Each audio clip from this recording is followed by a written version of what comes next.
13 people killed, 30 others missing after a landslide in Eastern Democratic Republic of Congo. Uganda's Communication Authority orders service providers to suspend internet access ahead of Thursday's general election. Plus,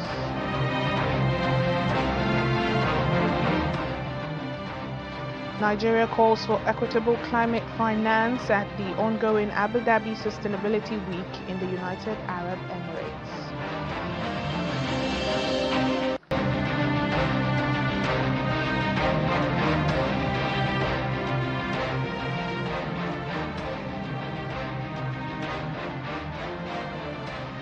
Hello and welcome to the program. I'm Layo Olarinde. We begin in Eastern Democratic Republic of Congo, where a deadly landslide has claimed at least 13 lives, with more than 30 people still missing.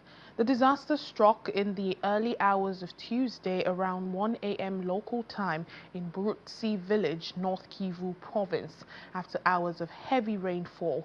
Local officials say an entire hillside collapsed while residents were asleep.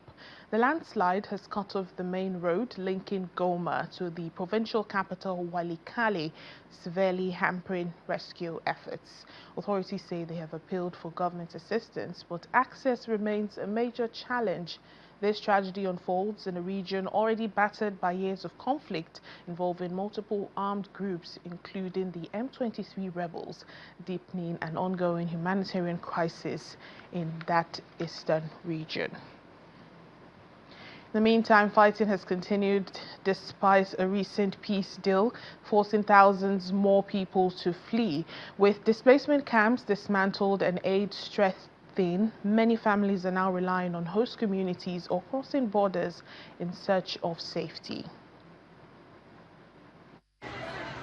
Thousands of people displaced by renewed fighting between the Congolese army and the M23 group have arrived in the city of Bukavu with nowhere else to go.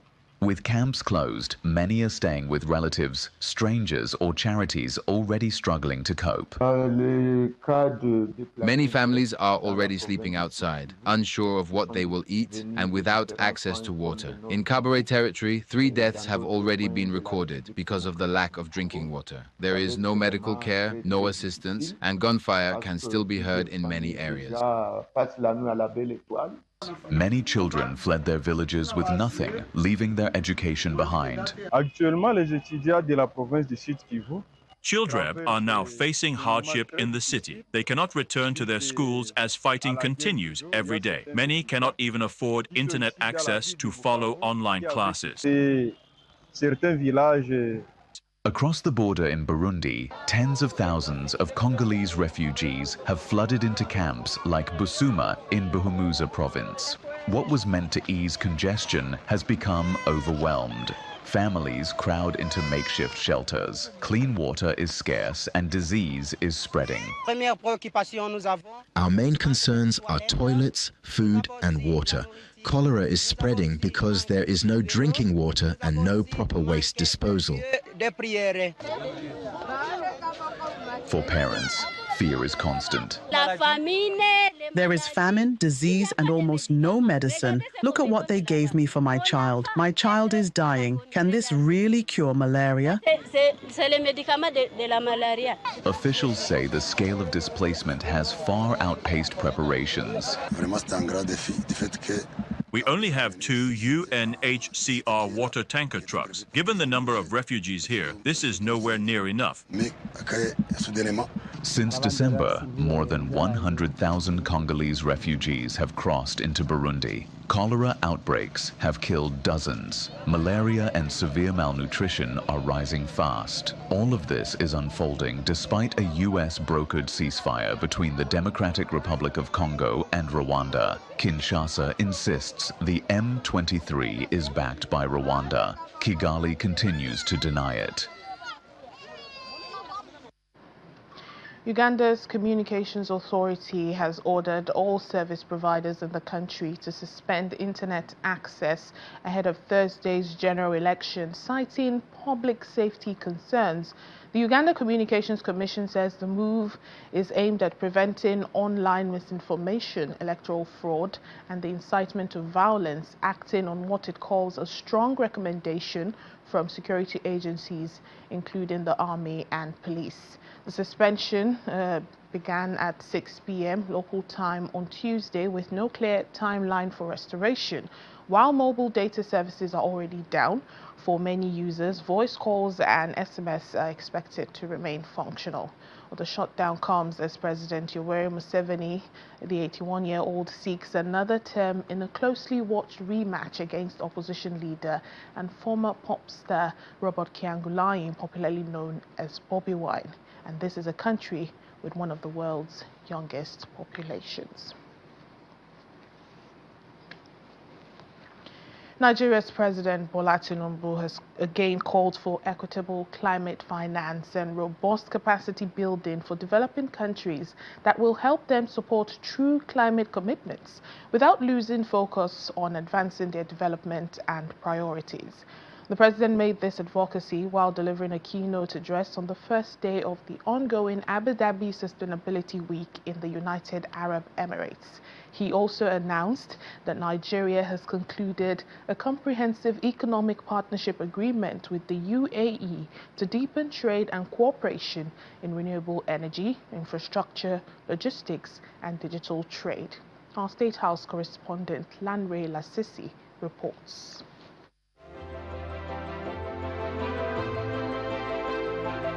It is the opening ceremony of the 2026 Abu Dhabi Sustainability Week.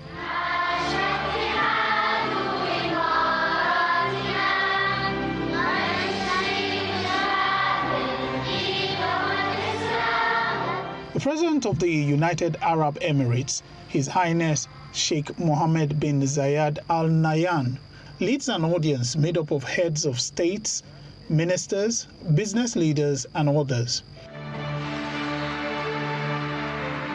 The Minister of Industry and Advanced Technology of the United Arab Emirates gives the opening speech, highlighting the undeniable union between artificial intelligence and energy for the next era of human progress.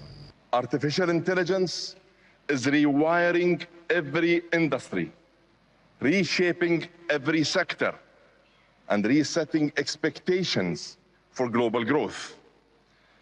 And while the world is changing around us, one constant remains, and that is energy.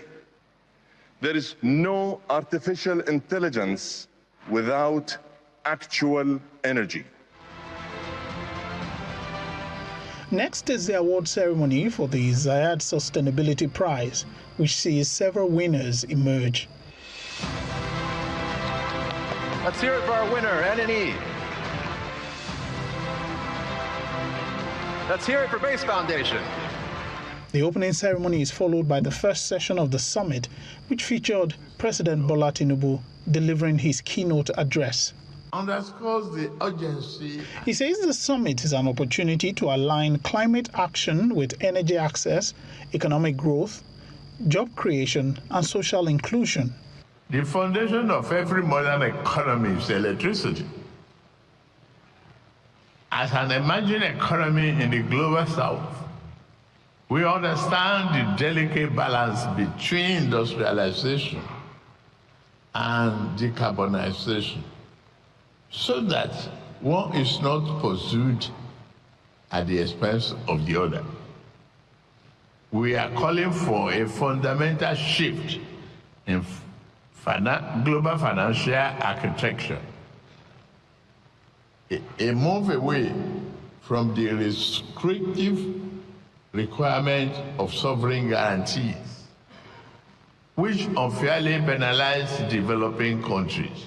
He also informed the gathering that Nigeria has concluded a comprehensive economic partnership agreement with the UAE to deepen trade and cooperation in renewable energy, infrastructure, logistics, and digital trade. The agreement will deepen trade, unlock sustainable investments, and strengthen cooperation in renewable energy, aviation, logistics, agriculture, digital trade, and climate-smart infrastructure, creating enduring opportunities for our people and businesses.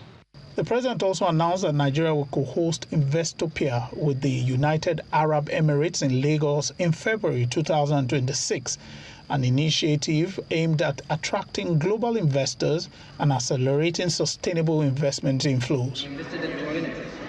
The day's session also featured panel discussions as the opening ceremony lays the foundation for cross-sector collaboration and breakthrough solutions. Lanre Lasese, Channels Television News.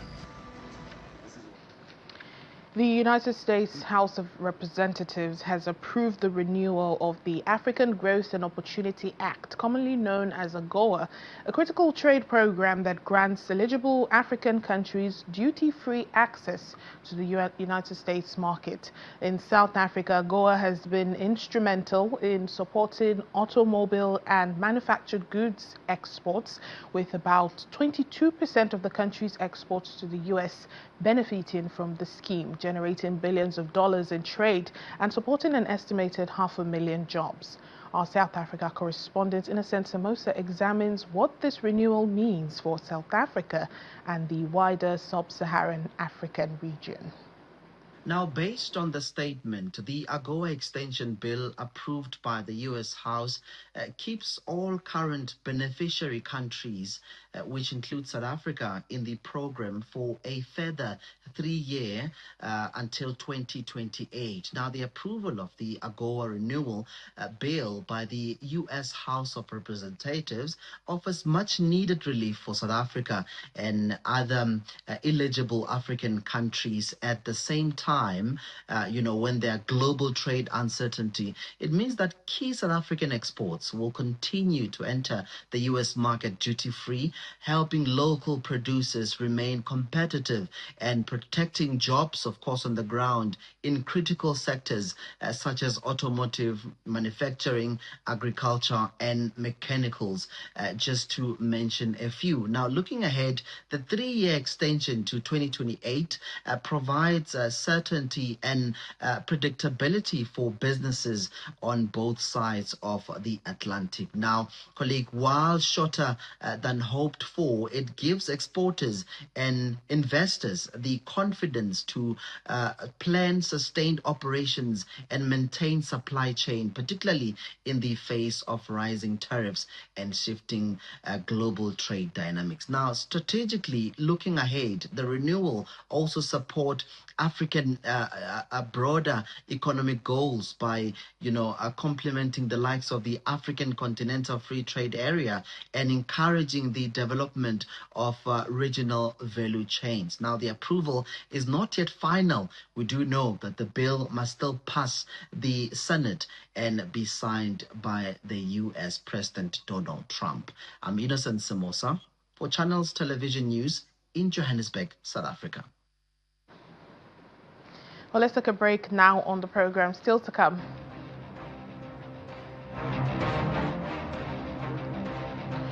Nigeria's football coach Eric Chell says Super Eagles are ready for the AFCON semi-final clash against Morocco happening tonight. Please join us again for more details.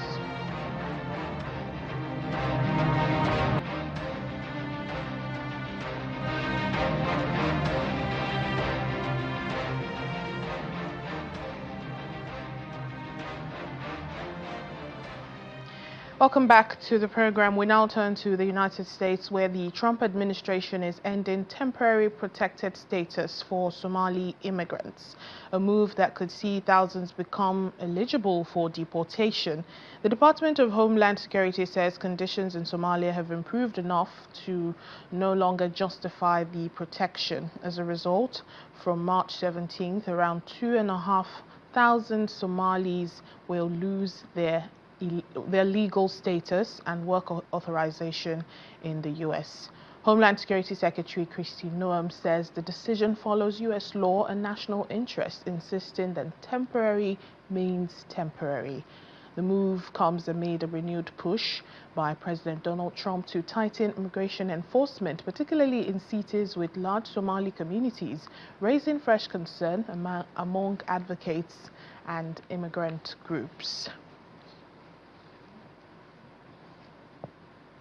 United Nations High Commissioner for Refugees Barham Salih is calling for stronger global support to help refugees rebuild their lives during his first official visit in office. Speaking after touring Kakuma municipality that's in northern Kenya, Mr. Salih praised Kenya's decades-long commitment to hosting refugees, highlighting policies that allow them to work and access healthcare, education, and financial services. He also commended the government-led Shirika plan. That's a framework designed to shift from humanitarian aid towards refugee self-reliance and peaceful coexistence with host communities. Well, under the plan, refugees can obtain legal identity documents, work permits, mobile money and banking services, as well as access public education and universal health care, a model Mr. Salih says now needs sustained international backing.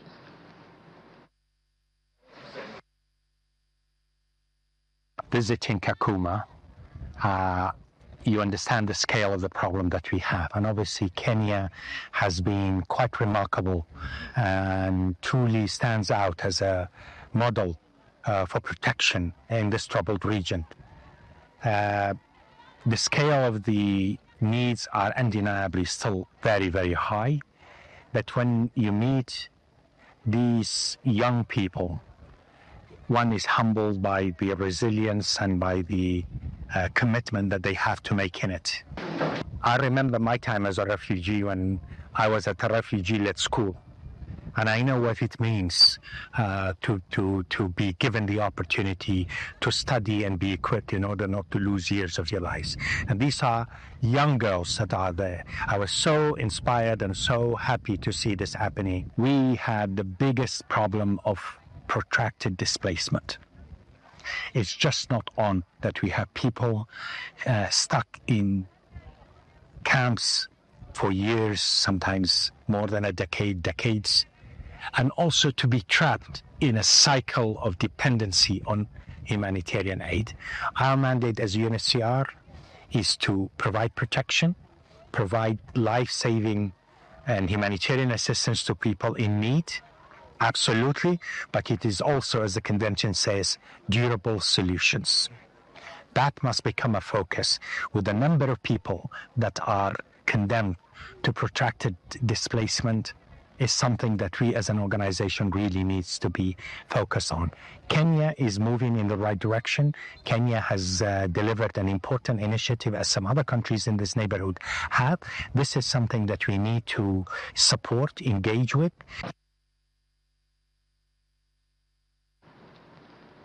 Sudanese authorities have displaced hundreds of recovered ancient artifacts in Port Sudan, celebrating the return of priceless cultural treasures looted from the National Museum in Khartoum during the Civil War. The 570 items, including figurines, ornate vases and scarab-shaped amulets, were recovered after months of investigation in collaboration with Interpol and UNESCO. However, officials have not disclosed how they were traced. The museum was badly damaged after the Rapid Support Forces seized Khartoum, with most artifacts either destroyed or smuggled out of the country. Officials say the recovered pieces represent only about 30% of what was lost. UNESCO says Sudan's heritage is a treasure of humanity, while authorities warn that the looting was an attempt to erase the nation's history and identity.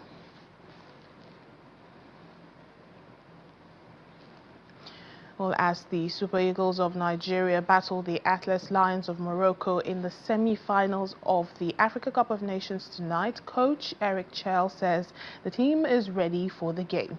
For Nigerian forward Alex Iwobi, he says he is also ready to give his all for a victory. He addressed using the World Cup qualification disappointment as fuel for victory.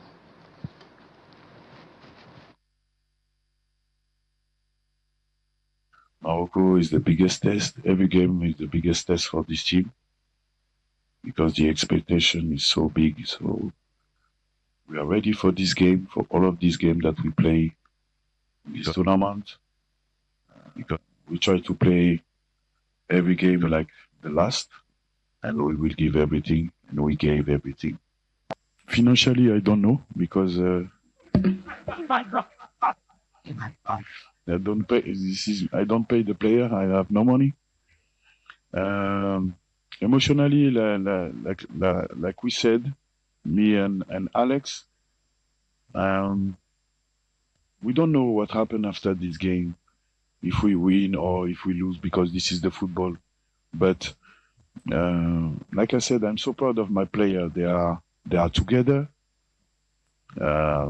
We love together. We are happy together. We suffer together. And like Alex said, we are family. So me now, I already win because I will go out this tournament with 28 brother. I think no matter if it's the World Cup qualifiers, AFCON, we've always given 100%. I don't know what it is now. I feel like everybody has this task ahead that we want to win every game. I feel like in the World Cup qualifiers, we wanted to win as well, but it was, of course, a difficult moment for us. But with this, obviously, disappointment, we kind of use it as motivation to go and achieve something for our country, for ourselves, for our family. So I can't pinpoint what it is to say there's something different.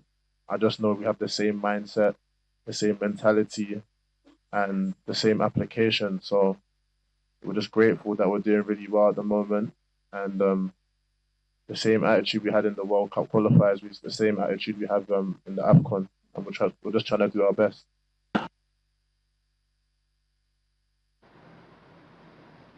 As we end the program today, here's a fun fact about the continent. Did you know that over 90% of Libya is dominated by the Sahara Desert, specifically the Libyan desert, featuring massive dunes, rocky plateaus, dry riverbeds, and life-sustaining oases, with only a narrow fertile coastal strip and highlands receiving adequate rainfall.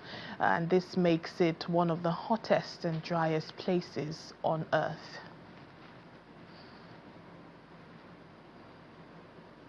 That's where we draw the curtains on the program for today. Thank you so much for watching. I'm Layo Olarinde.